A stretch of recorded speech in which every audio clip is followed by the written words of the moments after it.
Yo, how's it going? Oh, hey, thanks. Pretty good.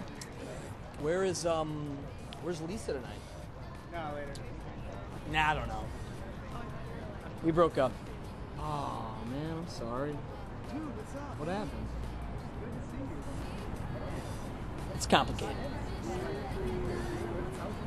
Hey, you gotta forget about that. I'll tell you, let's get wasted tonight. No. Yeah, let's get wasted. Hey guys, it is. Yeah, right.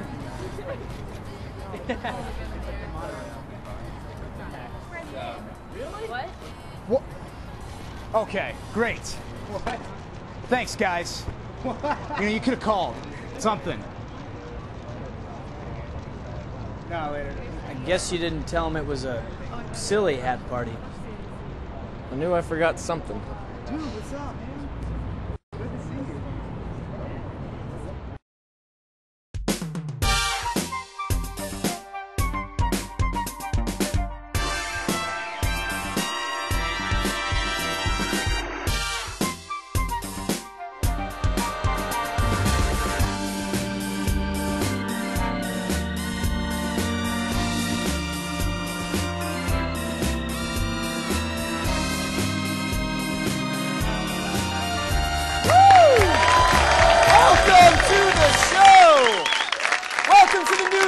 Off the wire. Oh, stop it. You're too much. If you overdo it, I'll think you're making it up.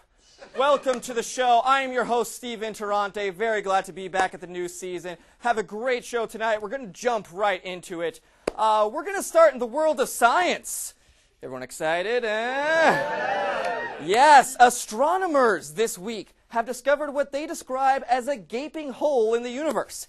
Nicknamed our social lives, the scientists say that the 6 billion trillion mile wide gap is the largest ever recorded, and naturally is completely devoid of any celestial bodies. But it does contain 47 Starbucks. And while we're on the subject of science, a new report has come out this week. Get this. After a decade of research, they finally declared that officially, men select women predominantly on looks.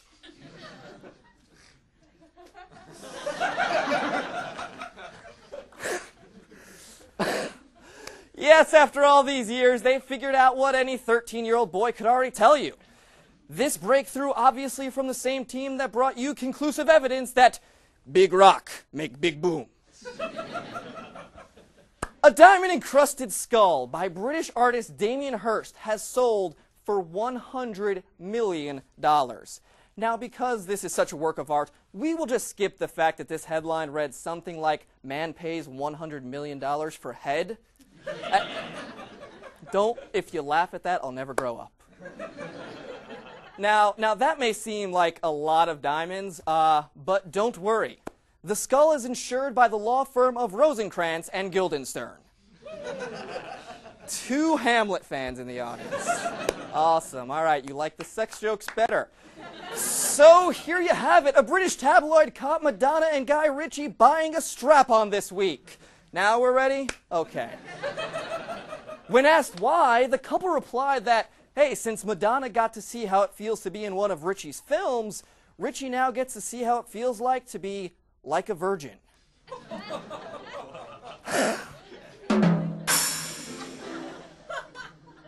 the hell was that? Priceless, Steve, priceless.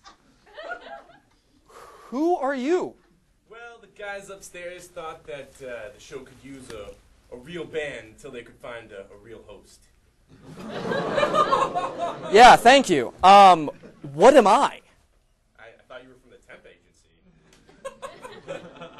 No, Brian, I'm the host. Anyway, this week, a group of strippers has made headlines for shutting down a counterfeiting scheme after a man used fake money to buy himself lap dances. That's not going to work. Look, strippers know the way real money chafes. All right, in all fairness, though, let's be serious. He may have used fake money, but come on, their breasts were fake. Speaking of fake breasts, The Mattel Toy Company, gotcha, has recalled thousands of toys this week, including the popular Barbie doll. That's the fake breasts. Apparently, due to a manufacturing problem, if a child were to eat any part of the doll, they would become violently ill. Reminding me of a girl I once knew.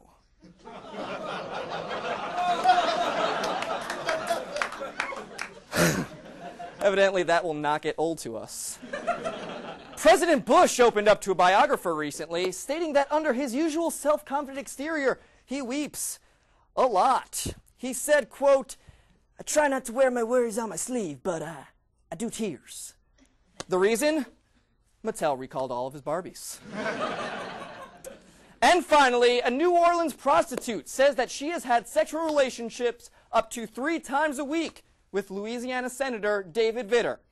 Although Vitter is already denying the claims, the Republican Party is claiming it as a victory, stating, "Finally, we have a straight Republican pervert." We have a great show for you tonight. Howie from Top Chef is here. We'll be right back after this. Tired of this happening to you? Hello? Great news, sir. We found a match for your wife's kidney. But my wife died 9 months ago.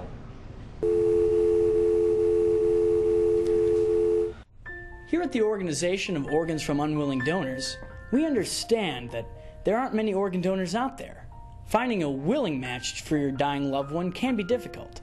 That's why we broaden the search. We find a match regardless of whether or not they're willing to part with their organs. Then we change their mind. Well, hello, sir. We're here to collect your kidney. What? My kidney? Oh, yeah, just your kidney. You're gonna need to come to the hospital.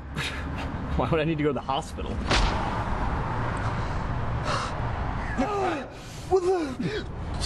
Because you don't look so good.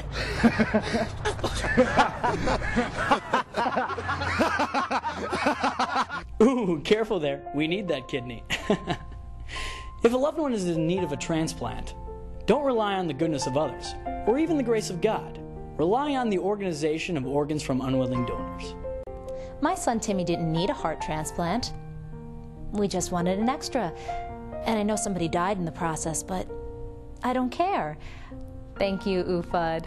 Because here at UFUD, we know that just because someone isn't an organ donor doesn't mean they're not an organ haver.